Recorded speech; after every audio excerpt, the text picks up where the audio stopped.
अस्सलाम वालेकुम स्टूडेंट्स, क्या हाल चाल है? सब ठीक ठाक हैं? मैं भी बिल्कुल ठीक ठाक हूँ। आज मैं एक नई वीडियो के साथ आया हूँ।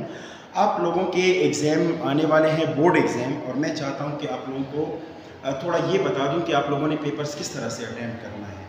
पहले आप लोगों को ऑब्जेक्टिव पेपर मिल जाता है, ठीक है, जिसमें MCQs होते हैं। तो बहुत सारे बच्चे इस तरह करते हैं कि वो एक MCQs पे लग जाते हैं, क्योंकि आप लोगों ने बबल को फिल करना होता है तो उस पर टाइम वेस्ट हो जाता है, ठीक है।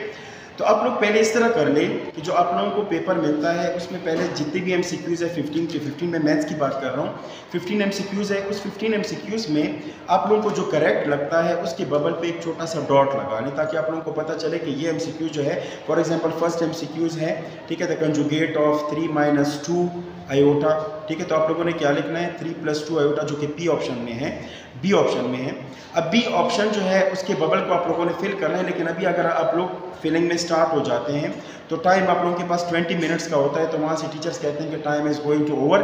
तो आप लोग जो है वो ज़्यादातर 3, 4, 5 MCQs आप लोगों से रहे हुए होते हैं, तो आप लोग जल्दी जल्दी फिल कर लेते हैं, गलत हो या ठीक हो आप लोग अल्लाह पे छोड़ देते हैं, ठीक है। तो ये इस तरह ना करें। पहले आप लोग MCQs को देखें, जो बबल है उस पर डॉट्स लगाएं, फिर अगर अचानक से टाइम पूरा होने को भी आ जाए तो आप लोग बबलिंग को ईजिली फिल कर सकते हैं, ठीक है। अब आते हैं सब्जेक्टिव पेपर में। सब्जेक्टिव पेपर में सेक्शन बी में आप लोगों के पास 9 क्वेश्चंस होंगे।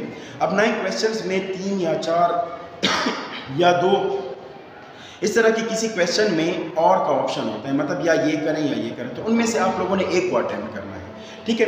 अब क्वेश्चन नंबर फर्स्ट है, क्वेश्चन नंबर फर्स्ट की जगह पे क्वेश्चन नंबर फर्स्ट को करना है। अगर उसमें ऑप्शन है ए और बी, ठीक है, तो उन दोनों में जो भी आप लोगों ने करना है वो इसी स्पेस पे, इसी प्लेस पे करना है।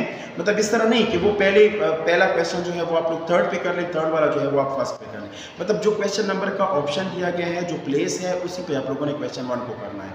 अब 9 क्वेश्चन हैं, इसमें पहले आप लोग ये देखें कि जो आप लोगों को अच्छे से क्वेश्चंस आते हैं वही अटेम्प्ट करें। जैसे क्वेश्चन नंबर 3 आप लोगों को अच्छे से आता है, पहले क्वेश्चन 3 करें, फिर उसके बाद 5 करें, फिर 7 करें।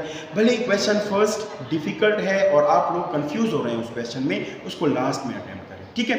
ज़रूरी नहीं है कि आप लोगों ने पहले क्वेश्चन 1 करने, बिकॉज मैथ्स में ये है, बहुत सारे स्टूडेंट्स के साथ जब मैं मिला हूँ, टॉपर बच्चे जो कि कंफ्यूज हो जाते हैं दरमियान में, वो कहते हैं कि अगर हमसे एक क्वेश्चन भी थोड़ा सा गलत हो जाते तो सारे क्वेश्चन, सारे फार्मूले दिमाग से निकल जाते हैं, और ये एक रियलिटी है भी, खासकर मैथ्स के लिए। बाकी सब्जेक्ट्स की मैं बात नहीं कर रहा।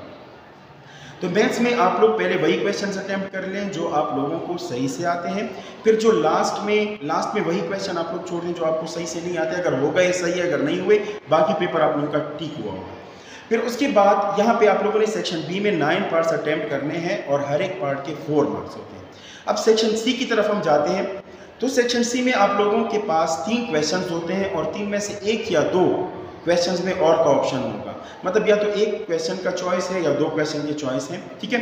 तो इसमें भी आप लोग देख लें, जो आपको सही से आते हैं क्वेश्चंस वो पहले कर लें, जो सही से नहीं आते उसको लास्ट में कर लें, ठीक है।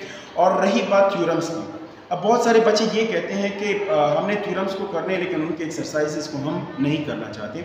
मेरे पास अगर टाइम हुआ तो सारे एक्सरसाइजेस में वीडियो बना दूंगा, और बाकी ये ज़्यादातर बच्चों का ही काम होता है कि आप लोग सर्च आउट कर लें, जो थ्योरम्स के एक्सरसाइजेस हैं उसके क्वेश्चंस के बारे में सर्च आउट कर लें। पहले तो खुद अटैम्प्ट करने की कोशिश करें, बिकॉज जितने भी क्वेश्चन हैं सारे रिलेट करते हैं थ्योरम में। बहुत सारे क्वेश्चन मैं कर भी चुका हूँ क्लास में, लेकिन जो मैंने होम क्लास में दिए हैं तो वो कोशिश कर लें कि वो आप लोग सॉल्व कर लें, बिकॉज वहाँ से क्वेश्चन आ सकते हैं, ठीक है।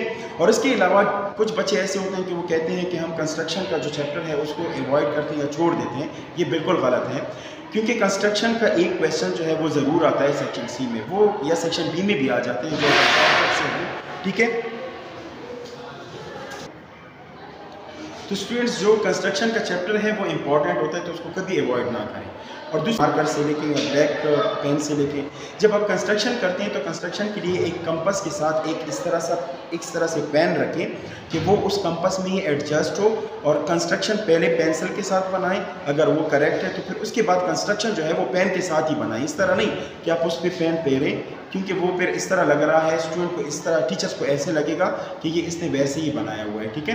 तो आप लोग उम्मीद करता हूँ समझ गए होंगे, और मुझे ज़रूर अपनी दुआ में याद रखिएगा।